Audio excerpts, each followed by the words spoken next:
In a land as lawless and untamed as the Badlands, Dakota Smith serves as a sort of caretaker. If a good fixer isn't supposed to rock the boat, Dakota does one over every other fixer in Cyberpunk 2077. Because Dakota is why the Badlands boat is not rocking. Even if she's profiting from this sort of mercantile gardening she's doing, her role as a fixer, while arguably less substantial than most, is worth noting for her own unique approach to her work, as well as her own view of the world she works within and her personal values of honor and being straightforward. A rare thing indeed in the world of cyberpunk. Hey, it's Liddy, and welcome to Shaped by Stories, where we unpack how characters shape stories and how stories shape us. Let's get into it.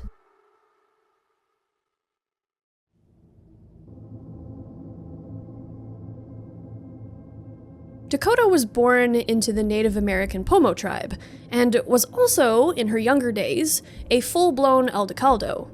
Dakota's likely spent much of her life riding the roads with her clan, and considering how loyal Dakota is to the nomads of the Badlands, and also considering how she operates her fixer business out of a garage, she definitely holds the nomad life close to her heart. But by time V crosses paths with her in 2077, Dakota is what is known among the nomads as a static. In her own words, they're a necessary role for each clan, as these statics take care of clan members who inevitably roam into their areas. While I couldn't confirm whether or not all statics were technically fixers, a major role that they often play is not unlike Dakota's, procuring well-paying work for those nomads who need it. Now, one can only wonder how a static is chosen. The very name of nomads does not fit well with a stationary role. Dakota doesn't exactly say how she became a static or why, but I'm sort of wondering if statics are maybe more independent clan members who have a more rebellious or solitary streak. Maybe they're sort of troublemakers, whose more scrappy nature was deemed useful on the outside of the family. When it comes to Dakota, even when you ask her about being a static as Nomad V, you don't get much that hints towards a huge schism with the Aldecaldos. Or at least that's how I felt. But what I do think is that Dakota is a crafty one. I think she likes being able to operate her own show and play by her own rules. And also, for most of our encounters with her, she is just alone at her garage. She's not surrounded by yes men or admirers or idolaters or anything.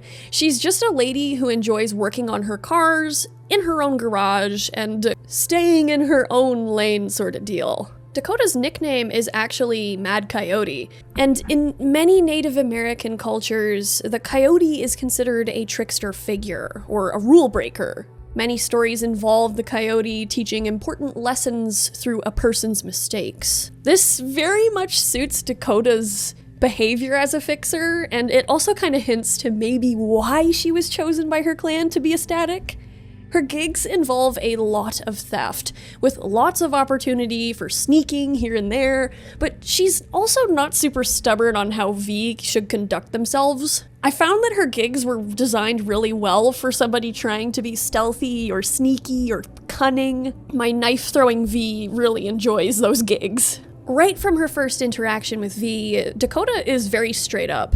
She's a no bullshit kind of fixer, and no matter your V's background, Dakota follows up your first call with her with a text inviting you over to talk, or to just sit in silence. When she says, "I'm there for you, sister," it really hits when you play a nomad female V, considering V is clanless herself at this point. Normally I say them in reference to V, because I know there's a lot of people who play male V too, but like, I don't know, man, it just was like, aw, thanks, Dakota. That's so nice of you. Initially, I thought this dialogue was exclusive to a Nomad V, but it's not. I also got that on my Corpo V and my Street Kid V. Dakota's just chill like that. Dakota also even according to her journal description, operates without any kind of backstabbing. She's not one who prefers to lie or manipulate people. In her own words, a fixer's worth no more and no less than their last promise. But in the same vein, she is not somebody who lets people who do cross her go unpunished. She might be chill, but she's not that chill. Dakota is also a relatively spiritual person, from what her journal entry says, though even then there's very little on that to get into. But an interesting thing that I wanted to mention is that the oxygen mask that she wears is not just for when she's out in the desert and gets caught in a sandstorm. No, apparently she just regularly huffs pure oxygen. That's what it says in the journal, at least. Which is kind of funny because I never would have thought that that was what she had the mask for. I assumed it was sort of part of a Mad Max-ish type aesthetic. Dakota can explain to V that the Badlands are so much more rich and complex than meets the uninitiated eye. It's a vast landscape, with a lifeblood consisting of nomads, Raffen, corpos, smugglers.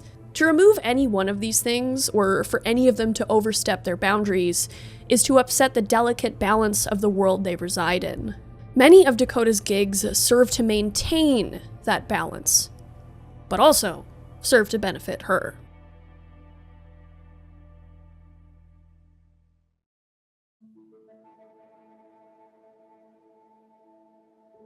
Before we get into Dakota's gigs, I do want to note that most of the people that she works with in the Badlands are Aldecaldos, as her shop is generally surrounded by Aldecaldos, either taking a breather from the road or awaiting their next gig. Even though she's not one of the clan anymore, technically, she still goes extra miles for them. We see this with how she joins the Aldecaldos in the Star ending, assisting with prepping V and the others for the final assault. Dakota's actually the reason why, along with Carol, that an Aldecaldo-affiliated V is able to talk to Alt. Although she definitely is pretty disappointed that all her equipment got fried by Alt and all that. She's actually quite scared, and I think that that fear also kind of comes with her more spiritual nature. Because, let's face it, spiritual or not, like, I would be absolutely terrified of some random AI beyond the black wall slicing through my layers and layers of ice. Even if Dakota is a Nomad Fixer, you better believe she won't turn away a good merc, especially one like V. Of Dakota's 9 gigs, most involve taking down Raffen operations, or at least just taking out Raffen. Which is fine by me, because the Raffen are right next to Scavs in terms of just level of disgusting. Raffen are those nomads who were banned from their clans for various heinous crimes. They tend to cause violence and unrest wherever they go, which negatively impacts nomads as a whole. But Dakota never assigns these gigs with any particular rage or calls for justice. She doesn't call for excess violence or anything. Dakota is quite calm and even about all her gigs. And I do think that this is further proof that, again, balance is very important to her. Her personality reflects this. You can also find a shard where she speaks to a certain Martha Liu about an old solo that you're actually supposed to take out in one of Padre's gigs, Karubo. Dakota warns this lady against seeking vengeance against this man, saying it's not worth it. When Martha says, "You don't know what you're talking about," Dakota implies that she does indeed know what she's talking about. Who knows what Dakota is referring to here? Some sort of event in her past. Maybe this had to do with her being made ecstatic. But whatever that event was, we can see that Dakota is a more measured, wiser woman than she was in her youth. Did Dakota lose family? Did she go on a vengeance spree only to get people she cared about killed? There's nothing that really ties Dakota to Pan Am beyond them both being Aldecaldos and both being involved in the Star ending. But I look at Pan Am and I kind of wonder, was Dakota like Pan Am? Maybe she was spunky and impulsive and rebellious once upon a time. I don't know, I love that kind of idea.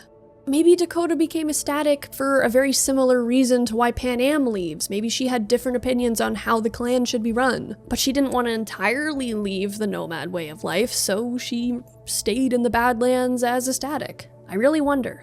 Returning to the anti-Wraith gigs, one of the first jobs is where you take out Raffen, who were using a signal tower to take out drones.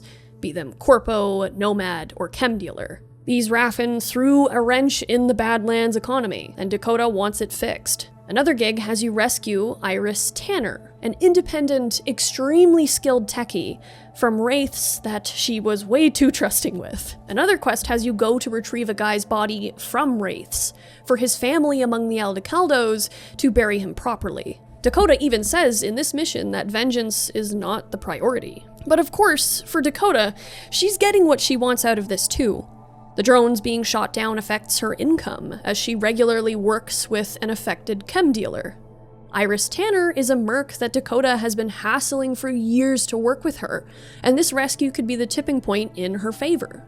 And Dakota helping out her old clan by retrieving that boy's body also likely adds to her wallet. Dakota also has that nomad eye for opportunity, where city folk and corpos might never notice it. One gig involves us heading out into the desert to retrieve a car of smuggled goods from a minefield, which is way easier than you'd think, at least until the wraiths start chasing you. Another has you get a boxing robot from a dump to help train a young, up-and-coming boxer, one that Dakota likely has some eddies invested in.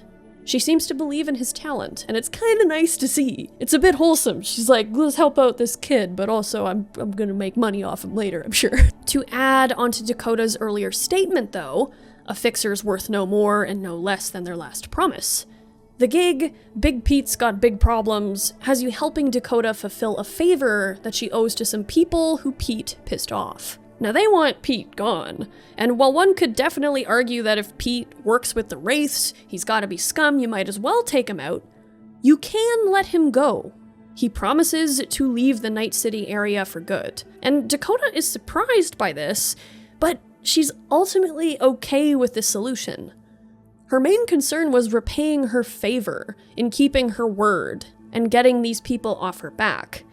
And so long as Pete is gone, she views that favor as repaid. Another instance of this sort of honor among thieves that Dakota works under involves you saving a solo that she promised to help leave Night City. In the gig MIA, you gotta rescue Benedict McAdams, a solo that Dakota hired to take out a corrupt Night City counselor in Militech's pocket.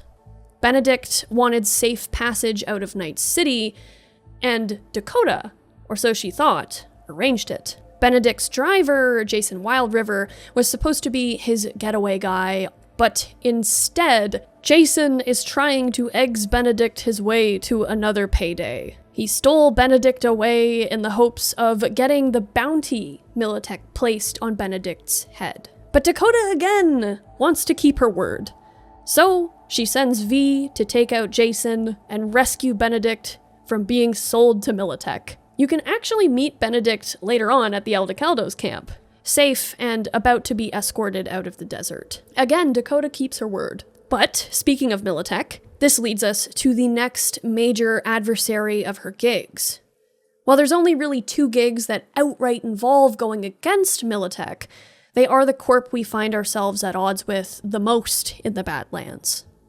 This is largely to do with the fact that Militech is with the NUSA, and there's all these tensions with the NUSA around the border of Night City. Militech often harms the smuggler business, and can often pose a threat to the nomads who roam the desert. Not even a megacorp is immune, however, to the humbling medicine that Dakota tends to deliver when someone threatens the balance of the Badlands. In the gig Goodbye Night City, we are rescuing a smuggler from a Militech detention center. And we're rescuing him for his friend, who happens to be a Militech corpo. But the catch is, we can't kill any corpos. That means no throwing corpos in dumpsters. I think it's safe to assume that Dakota probably isn't too fond of Militech, considering how difficult they make life for a lot of nomads, and almost certainly for her.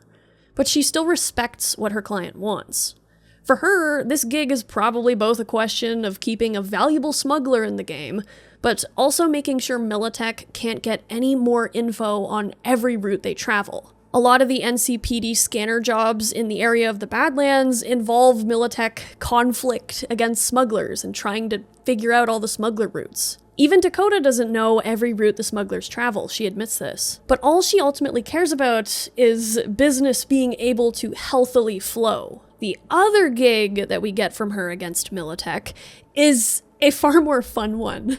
And it's in this one that you raid a motel to steal a state-of-the-art mobile radar unit that tracks Aldecaldos across the border. Dakota wants this vehicle so she can sell it to the Aldecaldos. That way, the Aldecaldos can then reverse engineer this tech so they can stay under the radar against Militech's new tools. I mean, I'm sure she's happy that she's helping her former family, but you know, based on the paycheck we get, it's a pretty lucrative deal. But mainly, Dakota argues that Militech having this radar would upset the power balance in the Badlands. If they can detect everybody, nomad, smuggler, or otherwise, the whole economy and ecosystem of the Badlands would suffer in Militech's favor. So even though, sure, Dakota is making a big pile of money, and she is helping her old family, ultimately, I do think that she takes her role very seriously as somebody who maintains this almost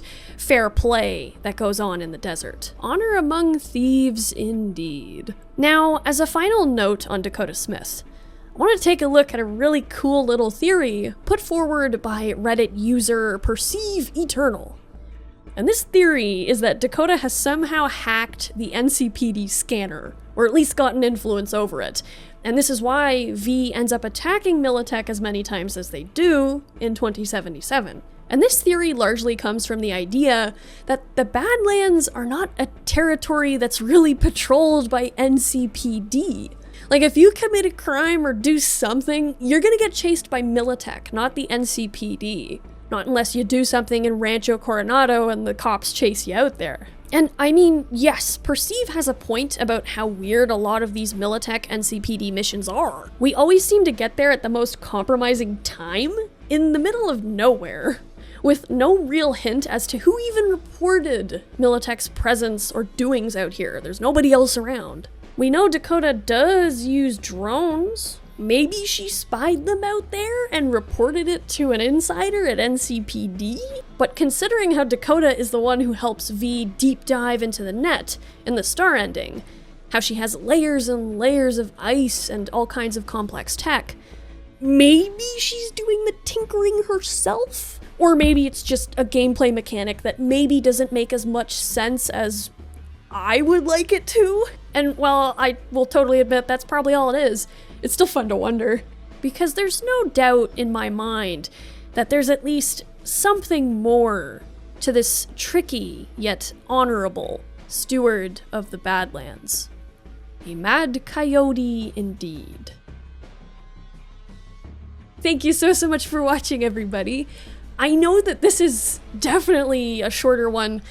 I'm a little disappointed that there's not a little more on Dakota, because I found her to be really refreshing. She's not really negative or anything. She's just sort of there doing her thing. She just wants to make her money, work on her cars, you know, I guess take huffs from her pure oxygen tank. Good for her, you know. Nomad Queen staying in her lane. That would have been fun if we could have seen like Pan Am with Dakota or something, but I feel like Pan Am would be like, oh, Dakota, she's crazy, she huffs oxygen or something. Like, I'm like, what's wrong with huffing oxygen, Pan Am? We do it every day. It's just that our oxygen is filthy. Wait, so does that mean like Dakota would like, maybe she has like a hidden hyperbaric chamber? Those things look so goofy. Maybe that's why Dakota became a fixer in a static. She just wants a fucking hyperbaric chamber and she's like, I can't just drag this around the wasteland. Fun fact, Dakota's also involved in a little Mad Max reference. You can find that shard out in the Biotechnica flats. Like, you can see in the name, I think the lady's name is like Charlie's Fury or something, and they reference Max, and there's babies and stealing the women and a doo-doo-doo. Thank you so much to my members. You lovely members. Look at you guys over there. You're just, oh my god, you guys are so awesome. Thank you. There's a lot of new members that joined recently, and I really really, really appreciate it. Thank you so much, and welcome to the members. I gotta make more blooper reels. Thank you so much to everybody for watching. Let me know what you think of Dakota in the comments below. Do you think Dakota would sell us? If she didn't make any promises to us, do you think she would sell us to a corp for money? Thank you guys, and I'll see you again in the next one. Goodbye!